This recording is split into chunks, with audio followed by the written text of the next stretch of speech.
everybody out there in Texas Daily. Is that your leg? Yeah, there? it is. You're sitting a little close. He's sitting I don't want to be a complainer, but I mean, come on. Speaking of complaining, we've got an expert complainer here. I mean, well, not really. Linda Swindling joined us today. She's a recovering attorney, absolutely, author, speaker, consultant, and the new book is called Stop Complainers and Energy Drainers. Okay, and this is all about having to shift the power away from people who drain it in the workplace. Absolutely, and that stuff that makes us, you know, crazy and act like complainers, because there's some energy drains, you know, computer technology, I'm dealing with it right now. You can't get away from that. And it makes us crazy. Yeah, so how do you fix those things too? But this is really about the people who sap your energy primarily in the workplace. Absolutely. 5 types. Five kinds. We talked about whiners and complicators, and we talked about prima donnas. And then, yes. And none that you know, and controllers, the big bullies, right? And then the toxics. So it's been a fun topic. I didn't realize how many people were saying, would identify. Yeah, and they can point out people as you're talking to them. Oh, I know exactly who that one is. Right. You know? Were you surprised that people, when you were done, said, "That's me"? I was shocked. Yeah, because, you know, this is anonymous. Who cares? I don't know you, right? Right. But yeah, they were apologizing to me, and I wrote like 3 or 4 chapters on it just so they would know it's okay, but stop it. You know, everybody complains some, but this is not a way to get things done. Well, this is about people who take it way beyond the norm. Absolutely, absolutely. Well, and not just that. There's good ways to communicate, and I teach, you know, negotiation. How do you negotiate? This one's how to negotiate work drama, basically, right? But how do you present your point instead of just weenie whiny or bullying or doing something that people are going to shut down and not get you what you want anyway? Right. Can any of this apply to the home setting? Yeah, I mean, this is that's the workplace. a big topic. You know, what about the spousal? Husband, right? wife? Okay, so honey, how was your day at work? I got an email after a woman had sat through my class, and I know her. She runs this huge corporation, and she says to me, well, I haven't started on the employees yet. I'm still dealing with the family. And so she, even her exterior, because, well, if all but 22% of us are dealing with it, you know, we're either the 22% are either the complainers or the few that have figured out how to deal with them. No, it's everywhere. So the strategy you gave us during the show was to respond when someone comes to you with a whining complaint to say, "I'm so sorry, what are you going to do about it?" Right. So teenagers, all that is fine, but then what if you have a controller? What if you have like a really big bully? They know what they're going to do about it, and you're going to get it done for them. So you have to back up, and you may see that from a parent. You may see even a child. Have you ever seen a child bossing around an adult all the time? 2-year-olds up through, right? Trying, yeah. So what are you going to do there? Well, that is like the schoolyard bully. You're going to have to be able to stand up to them and say, okay, hang on. Give them what they could do. Here's some choices. But here's the secret on the controllers.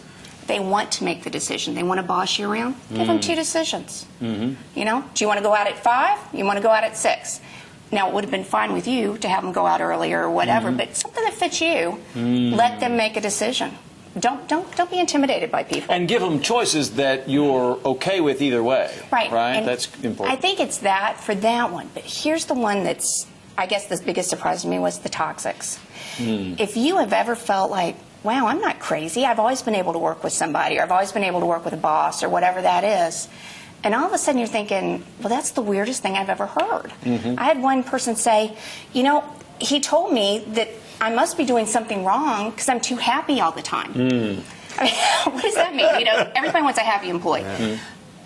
The 4% of the population, you know, managers, 4% of them are going to be in that only care about me kind of mode. You've got to watch this, because those people are the poison. So did you say, though, that this can work with spouses, too? It can, Jeff. So do you think your wife's on the line right now trying to figure what you are? I would never say that. No, I would never say that. But I know for some, you know, so friend down the street. Friend down the street, right. How do you do this without being patronizing? Because you get that thrown at you. You don't patronize me. Okay. You know. Well, and you're not going to, because patronize would be controllers. You would never try to do that to them. But what you do is you think, I'm going to treat, just like anything would be a negotiation. What do they want? What do I want? Be very clear. And instead of trying to be their parent or trying to be a child in some situations or bully, you're going to say, okay, what do I want to get out of this? What am I getting? It's not what I want. either side of that, you want to really think about, you want to get back into logic. How do I get things done? Yeah. You know, or how do I have a relationship? Well, probably yelling at them is probably not the way, or putting all the attention on me is not the way to get it. Biggest thing you learned when you wrote the book? What's the takeaway that you got? Not what we would get. What's the takeaway you got?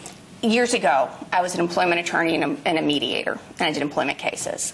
And I used to think, wow, I'm really seeing some bad stuff here. This is really horrible. And I hate those confrontations. And that's part of the reason why I chose it, was I was bullied and intimidated at work.